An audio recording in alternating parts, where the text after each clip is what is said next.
ابھی آپ کو خبر دیں کہ کراچی میں مین امیجنا روڈ پر نجی بینک سے 57 لاکھ کی چوری پکڑی گئی۔ مبینہ طور پر بینک مینیجر ہی بینک کو لوٹنے میں ملوث نکلا۔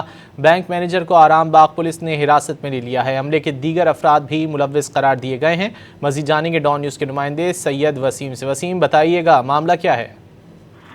جی بالکل، یہ اپنی نوعیت کی ایک انوکھی واردات ہے جس میں بینک کا مینیجر جو ہے وہ تفتیشی ذرائع بتاتے ہیں کہ وہی بینک سے 57 لاکھ روپے کی چوری میں ملوث نکلا ہے، اور آرام باغ پولیس نے بینک مینیجر کو حراست میں لے لیا ہے۔